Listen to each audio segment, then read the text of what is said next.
And Bryan Stevenson joining us now from New York. Thanks for being with us on the program. I want to start by asking you personally, as a civil rights attorney, as an American, what was going through your mind watching the pictures over the weekend, these ugly truths being pushed front and centre, and a president who initially at least did not condemn those who brought the hate?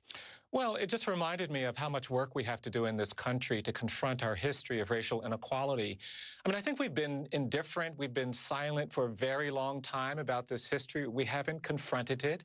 We are a post-genocide society. We had Native people here who were slaughtered by the millions, and we didn't deal honestly with that. We said that they were a different race. We're a post-slavery society where we tolerated 2 centuries of enslavement. And I don't think the great evil of slavery was involuntary servitude, but it was this narrative that black people are different than white people. They're not as good. They're not as fully developed. And that ideology of white supremacy shaped our history. And then we, of course, had decades of terrorism and lynching and violence, and then segregation and racial hierarchy. And all of that was constructed on an idea that these monuments represent, that they reinforce. And so seeing people fighting to preserve that, pushing for the sustaining of that is deeply disheartening, but I do think it reflects our failure as a society to commit to telling the truth about our history. And you are here, of course, to support and exhibit the legacy of lynching, confronting racial terror in America. And you were quoted as saying, and I just want to read this, the exhibit is a prelude to a larger effort to change the landscape of the United States, which is largely silent about our history of racial terror and lynching.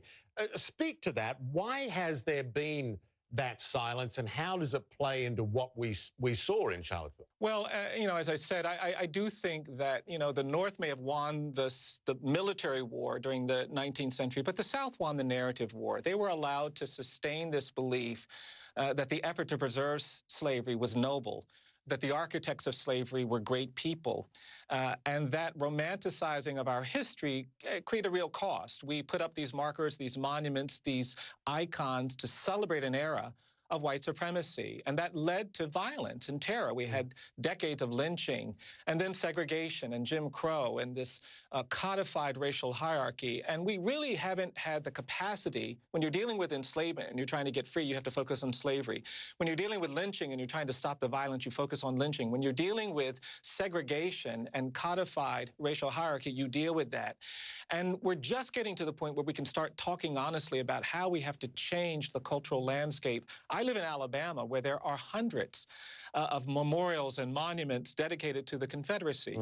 In my state, we celebrate Confederate Memorial Day as a state holiday. Jefferson Davis's birthday is a state holiday. We don't even have Martin Luther King Day. We have Martin Luther King / Robert E. Lee Day. And I think that history creates the kinds of conflict and tension that you saw on display, but it also creates an America that's not really free, that hasn't dealt honestly. And this monument in particular is one, as you point out, that celebrates a man that actually formed an army to go fight to protect, if you like, slavery. Donald Trump often spoke of radical Islamic terrorism, criticizing others for not using those words, and yet he wouldn't come out until today and name white nationalists, neo-Nazis, and so on. Is it, in your view, too late now that no matter what he says, he's not going to avoid the impression that, as many have said, his equivocation gave those white supremacists the sense, at least, they had his support? Well, I don't think there's any question that the president's reaction has been incredibly disappointing and has undermined the kind of leadership that we need to see in response to racial bigotry, to extremism, represented by white nationalists, by the KKK and all of these other groups.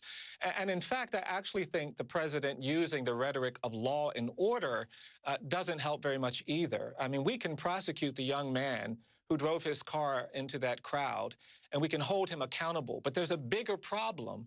We can't solve the problem of an emerging nationalism in this country, of this resurgence of racist violence, by simply prosecuting that person. We've got to speak honestly about the unacceptability of that perspective, of that bigotry, of that hatred. Talk more about that resurgence, because there has always been that undercurrent, if you like. And in recent years, I think, it's fair to say that a lot of that sentiment was kept under a rock. There is an argument that Donald Trump's position or often his non-position on white nationalists has given permission to that element of society to come out, the feeling that they have validation, and to them at least, that they had a supporter, or at least a non-critic in the White House. Is that something you subscribe to, that theory? Well, I mean, when David Duke and other leaders of that movement are giving voice to that sentiment, then I think you have to credit it. I mean, they're saying that his candidacy and his election has empowered their perspective and their viewpoints.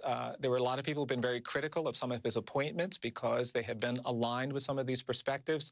So I don't think there's any question that we're at a moment when there is this resurgence, where there is this view that these views are somehow more tolerable, they're more acceptable, they're more mainstream than they have been for some period of time. But I just think it's a continuum. We can't focus on just the extremism. We've got a lot of people in this country that have been very hesitant to talk about racial bias, to talk about the continuing challenges we face in this country with regard to racial equality. And you see it in immigration, you see it in a whole host of issues. Absolutely. And one of the things that was striking, I think, to a lot of people in Charlottesville, the gathering there, was how young a lot of these men were. Why is that? What is the appeal? Why is their view of history at such odds with the reality when it comes to things like racial superiority, neo-Nazism, and the like? Why are the young being attracted to this?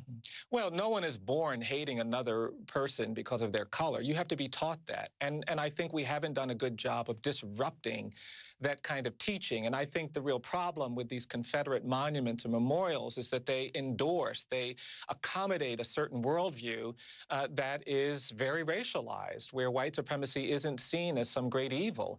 And we've just failed as a nation to be honest about our history. In South Africa, you can't spend time there without confronting the legacy of apartheid. Yeah. In Rwanda, they will make you hear about the difficulty of the genocide. If you go to Germany, you can't go 100 meters without markers and icons appearing that mark the spaces where Jewish families were abducted. There is a Holocaust memorial. We talk honestly about that legacy, but we don't talk about slavery in America. We don't talk about lynching. We don't talk about segregation, and it allows this kind of horrific, misguided bigotry to be born and nurtured and to manifest itself even in very young people. Bryan Stevenson, founder and executive director, Equal Justice Initiative. Thank you so much. Glad to be with you.